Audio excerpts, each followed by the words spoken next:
I don't think as a team they ever let any one of them go too deep into themselves. Right. Which is what being a team is. You need to. So, Yolanda is a Suga bias. Love Suga. She loves Suga. Because I think you're a Suga bias because you relate to him a lot. Yeah, I think the first time that I actually, learned of him as August D from her when he first came out with Digital. But didn't really follow him. But during COVID, my son wasn't able to actually have his graduation ceremony. And I was very down about that. And then YouTube had their graduation ceremony and BTS, of course, spoke there. And, I was watching everyone speak. And when it got to Suga's part, I was like, oh my goodness, because that sounds like me in the classroom talking to my students, just letting them know, we're going to have real talk. Yes, we're going to be optimistic, but we also have to just be real. He's real, yeah. Yeah, we have to be real, but then we have to talk about how do we move in that realness. And ever since then, he's just been, I literally had just goosebumps. I have been a Suga fan ever since. Yeah, I read somewhere, and I don't know if I've ever said this on any of our videos, I read somewhere that your bias is the person that's most like you, and your bias wrecker is the type of person you're attracted to, actually. And I totally feel that with Suga for you and RM for me. I think, I have so much in common with RM. Right. I'm not a genius. I wish I was. But he loves to read. He loves nature. He loves to be outdoors and trees. He understands trees, which is me. Right. You guys don't know that side of me, but I love trees. Just the way he looks at things, and he's really clumsy. That's also me. And you with Suga, you're both have to me what I an older sibling feel. Yeah, you have an older always sibling. Just trying to give that real talk advice. Yeah. The only thing that is difference between me and him is that I don't mind hugging.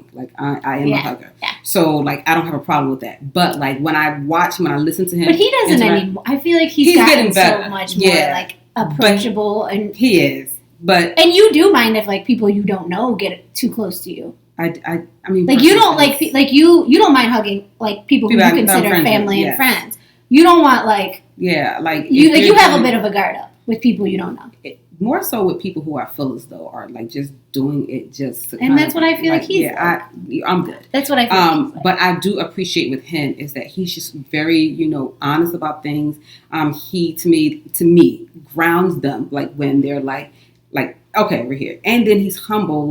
He doesn't know how to receive when he's getting that acknowledgement. And so, that's me. I don't know how to receive it. Just what but he's a little arrogant too, which is a little you too. Yeah. Because he's the one that's we gonna get that Grammy. Yeah. And that's when you're passionate about something and you know your stuff, and that's how I feel about teaching. For teaching, if I get annoyed if we're not doing this, and so you will see a whole different side of me when it comes to me advocating for students. For something I know what I'm good at, and and that's him with music. He knows his that's stuff. confidence. I don't think it's. I'm playing. I'm just playing. Anyway, so we're gonna watch this piqued your eye, but the other reason we're gonna do this is because after this we're gonna do J-Hope Ego. Which are the 3 parts of the map of the soul. Remember I was explaining to you the map of the soul. So we did our persona. Right. That was the video. He's in the bright colors. Persona. Who the hell am I? This is shadow. Okay. Which is one of those other layers of the map of the soul. Now we'll do shadow and then we'll do J-Hope. Okay. Because J-Hope's is ego, and which is the third one. And you also love J-Hope. I love J-Hope. So we are going to I have conflicting feelings about J-Hope. There are moments when I'm looking at J-Hope and please, J-Hope biases, do not kill me.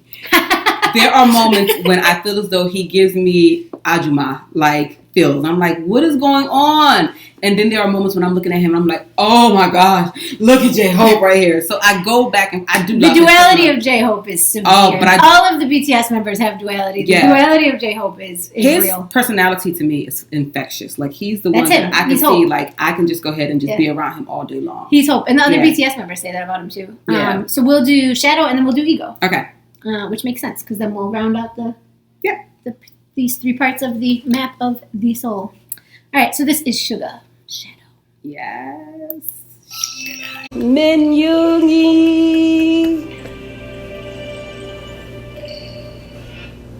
Big Hits has a Pixar feel. It does. Oh. They came out this year? Okay. Yeah. Is this January? Let's check. I think it's January this year. I think it is. I think all of Map of the Soul came out this year. Yep, January. Yep. Pre-COVID. Oh, the good old days.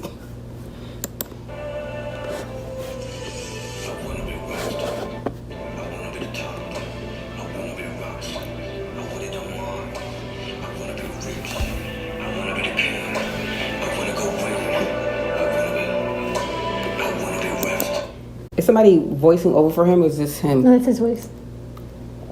That deep? That's his voice. Oh, look at that pretty thing that's right there. You didn't know that was his voice? No, because like the thing is, I told you I just listen to his voice sometimes to fall asleep. His voice is so soothing. Oh my goodness. I'm gonna go back. That's so funny. Sorry. Like, it's okay. I've heard him talk, but it's never sound like this right here. Okay. I love this song. I love all their songs.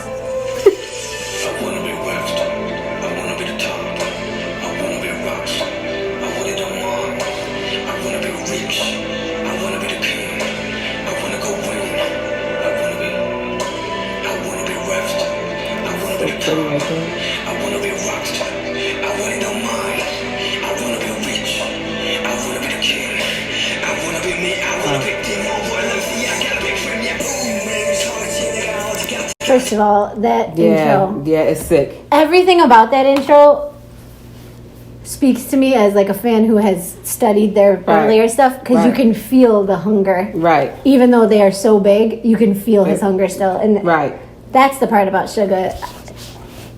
Yeah. He has not forgotten what it felt like. And I noticed that it's not even just with them. I noticed that even with like the actors, like when they talk about like where they were and where they are now, like they just don't want to go back to what they were. Like, and not just not having any fame. I think it's more so about like that I'm just here like living day by day, just trying to make it day by day. It's like that whole feeling of I can't do this living paycheck to paycheck. I can't do this, of I don't want to live that life anymore. Yeah, so, you feel that with him so much, I think.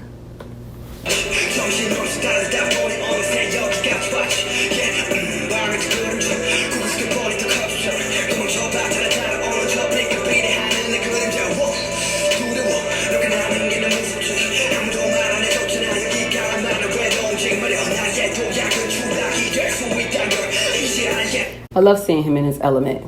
Like, I love seeing him in his element. It's like I just see him come out. Like, when he's singing with the guys, his presence is there, but not like right here. It's not the same. Yeah, like he just these lyrics too. These lyrics get me every and time. That's what I'm kind of like watching. RM is my favorite lyricist, but Suga's lyrics, when they hit you, they hit hard. And because of the fact that he's coming from that real place, like not saying that RM is not, like I just feel as though RMs are more like figurative, right? Whereas with here, he's just like this is figurative, but it's not as figurative as RMs. And it's the whole point of like, look, we've come a long way. I've come a long way, and it's like some of you are still trying to say that I'm not here. Like I am. Like stop playing around. Well, it's also like, in his mind, like even like this line or the line about you could take a plunge, like he's always still thinking like I can still run away, I can still fall down.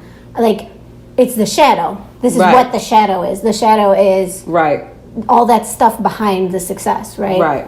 So I think there's a rapper that he is a Christian, but he raps. His name is NF. I like NF. You sent me some NF stuff, and it's looking at his intro song where he talks about how even though he's popular, he's made it because it's always that fear that's kind of been there, and like him having to bury fear, and now his next thing he has to bury anger because of the fact that's what drove him. And I feel as though like that shadow is like constantly driving him up. I'm not going back, so I got to continue to push through.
I love this scene. Yes. Can you see his face in it? I want to go back.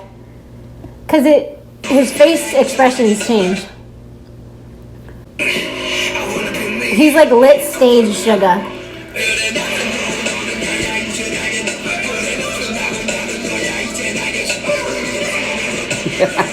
I like that when he was like, ah. Yeah, he's stage Suga, yeah. Yeah. Yes.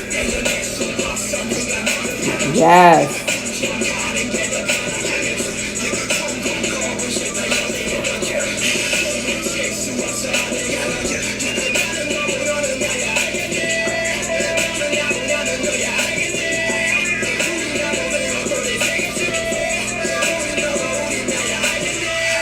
Yeah. Like the clash of your shadow and your like. Yeah. It's so good. I haven't watched this in a long time. Yeah. And he's in the mirrors. Yes. Did you catch that? He's in the mirrors, and the microphones keep breaking the mirrors because the music gets him to it. It's so good. It's so good. The one light, and then all of the lights. Look at that. It's a lot. Like, I can't imagine what it's like to just constantly be in the limelight and then having to evolve in the limelight. Like, it's a lot. Like, they literally grew up in the limelight. Mm-hmm. And, like, they've done it. I don't know another star who's done it as seemingly, as seemingly well-balanced as they have. Yeah, like, and I think you said that's, like, all, like, to big hits, like. A lot of it. I think Big Hit takes a more balanced approach to how they treat artists. I also think as a team, they help each other through things. Right. Instead of fighting, infighting. Instead of just like going, I don't think as a team they ever let any one of them go too deep into themselves. Right. Which is what being a team is. You need to. It's noticing like, oh, Jimin needs time today, but we're not letting Jimin stay in there too long. We're going to get him. Suga's in a hole. Right. We'll let him be in the hole for a minute, but we're not like, to me it feels like as a team they're never letting each other like. You know who I feel as though kind of gets him out of that hole when he's in that hole a lot? V. And like the clips that I see, like V is always like, yeah, I know you don't want to be hugged right now. I know you don't want to hear me say I love you, but I'm going to say that. And then you'll see him kind of melt. Younger members, this is to me the beautiful part about BTS is like the younger members and the older members, the Rapline, the younger members, older members, however you want to put it, like they all serve a role to each other too. And that's what I mean, that their strength is they are so strong as a team. Which you don't see a lot of because there is always infighting because of the fact that, one gets more shine than the other. And then you see that happen. You even saw that happen like with like the Jackson 5. Like they were like, and I'm sure it happened with them too. Yeah. I think they just balanced it out a little bit more. They do. And I think their leader, I'll just speak for my boy RM. I think they have a phenomenal leader. Yeah. I think they will all say he's a phenomenal leader, and I don't think they're just gassing him up. He wasn't picked for. He didn't want to be a leader, and he says that. He says like a good leader doesn't want to be a leader. Right. Like he very much took on the responsibility of being a leader and like stepped up to it. And I think he tries to embody the team as much as possible. And I think he fights with that a lot. If you ever listen to some of his personal stuff, is like. He wants to be his own artist too, right? But I'm the leader of this team, right? So I'm on this boat with all these people. Like he always says, we're all facing different directions, but we're on the same boat, and he's leading the boat, right? So he's got this big role to play. But I think as a writer, like you are able to kind of look at people from their perspective as well. And I'm just saying for him because he writes a lot of his stuff. RM? Yeah, he writes everything. Yeah. He writes all his own lyrics, and he writes a lot of the other... Yeah. Suga writes most of his lyrics, I think. Or I would probably say all at this point. Like, the rappers... Are constantly writing. Yeah, and then, like, the other members have started writing, but they often ask these guys for help. Like... But as a writer, you are able to see things from other people's perspective, so that means you observe so much more. Yeah. He's hugely observant.